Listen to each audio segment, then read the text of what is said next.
Turkish Airlines Flight 981 merupakan sebuah penerbangan terjadwal dari Bandara Istanbul, Turki menuju Bandara London Heathrow, yang transit terlebih dahulu di Bandara Orly, Paris, Perancis. Ketika pesawat berangkat menuju London, bagian kiri belakang pesawat tiba-tiba meledak, tepatnya di bagian pintu kargo. Pesawat mengalami kehilangan keseimbangan disebabkan karena pesawat mengalami perbedaan tekanan. Pada akhirnya pesawat terjun bebas menabrak pohon di hutan Ermenonville, Oise, Prancis. Kecelakaan tersebut memakan korban jiwa sebanyak 346 orang dan hingga kini merupakan kecelakaan terbesar dalam sejarah pengoperasian pesawat McDonnell Douglas DC-10. Lantas, bagaimana kronologi kecelakaan tersebut dan apa yang menjadi penyebabnya? Mari kita simak.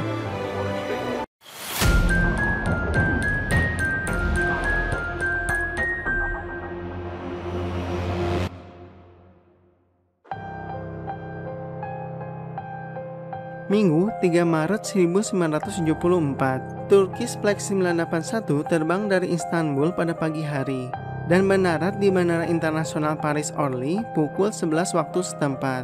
Pesawat yang digunakan untuk penerbangan ini adalah McDonnell Douglas DC-10 yang berusia 2 tahun. Pesawat ini diberi nama oleh pemiliknya Ankara, memiliki nomor registrasi TCJAP. Pesawat melakukan penerbangan pertamanya pada tahun 1972, memiliki total jam terbang 2.955 jam, dan telah 1.537 kali melakukan take off dan landing. Pesawat ini menggunakan 3 mesin General Electric CF66D. Penerbangan ini dipimpin oleh kapten bernama Nejas Berkos, berusia 44 tahun, dan memiliki lebih dari 7.000 jam terbang. Kopilot bernama Oral Ulusman, berusia 38 tahun, memiliki total jam terbang 5.600 jam. Di ruang kokpit juga ada flight engineer yang bernama Erhan Ojer, berusia 37 tahun dan memiliki 2.200 total jam terbang. Turkish 981 membawa penumpang dari Istanbul sebanyak 167 orang, 50 orang diantaranya turun di Paris. Penerbangan kedua terbang dari Paris ke Bandara Internasional London Heathrow. Penerbangan rute tersebut biasanya sepi penumpang. Namun, karena aksi mogok kerja yang dilakukan oleh karyawan British European Airways, banyak wisatawan London yang terdampar di Orly yang kemudian dialihkan ke Turkish 981.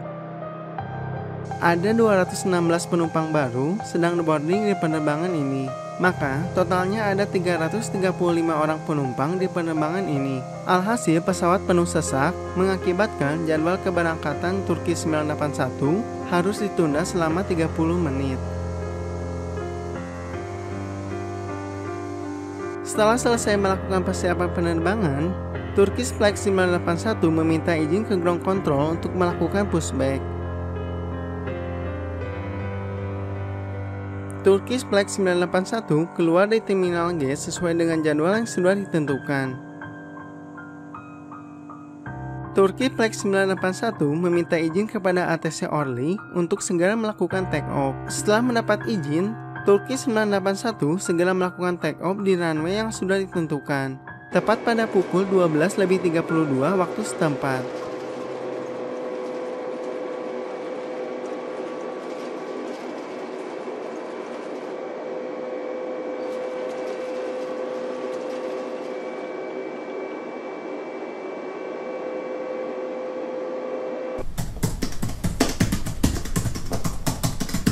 Turkish 981 diinstruksikan naik ke ketinggian 23.000 feet oleh ATC.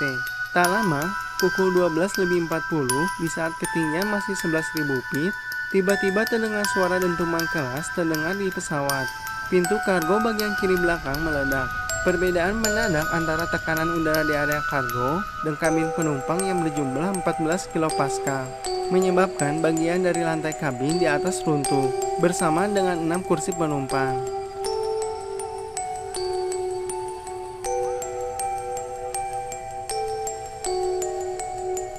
Ketika pintu meledak, kabel kontrol yang berada di bawah bagian lantai mengalami kerusakan. Hal ini mengakibatkan pilot kehilangan kemampuan untuk mengendalikan pesawat dalam hal mengangkat badan pesawat, kemudi, dan mesin nomor 2 dan 3. Kotak hitam pesawat menunjukkan bahwa throttle untuk mesin nomor 2 tidak bisa digunakan. Pesawat mulai oleng ke kiri. Pilot mencoba menstabilkan pesawat, tetapi pesawat tetap oleng ke kiri. Flight control di pesawat sama sekali tidak dapat digunakan karena kabel flight control ke ruang kokpit telah terputus. Kidung pesawat mulai mengarah ke bawah. Pesawat kehilangan ketinggian dengan sangat cepat. Terdengar suara peringatan tekanan udara dan overspeed pesawat di kokpit.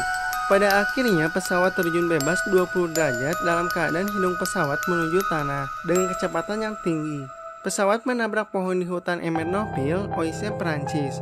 Pada titik tabrakan, pesawat menghantam pada kecepatan 430 knot, yang membuat pesawat hancur menjadi jutaan keping.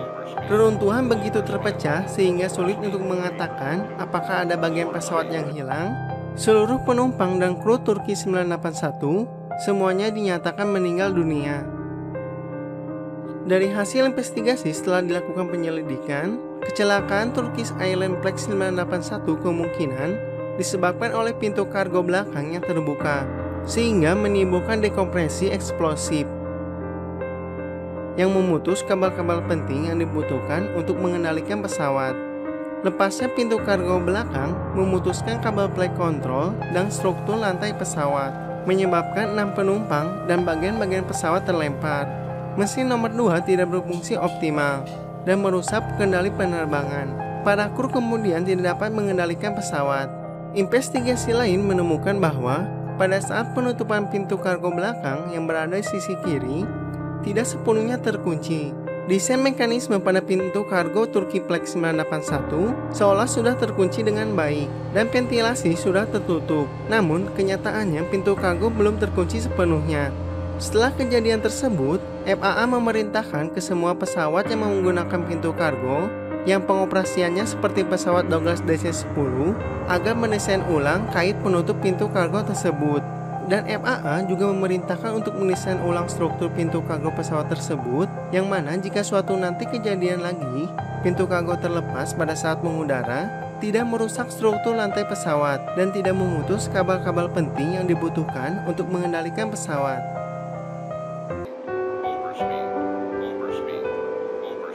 Itulah kronologi lengkap kecelakaan Turki Airlines Flight 981 menurut channel Artis Data. Jangan lupa klik tombol subscribe untuk mendapatkan informasi terbaru lainnya. Like video ini jika kalian suka, dislike jika tidak suka. Stay healthy, sehat selalu, dan jangan lupa berdoa. Wassalam.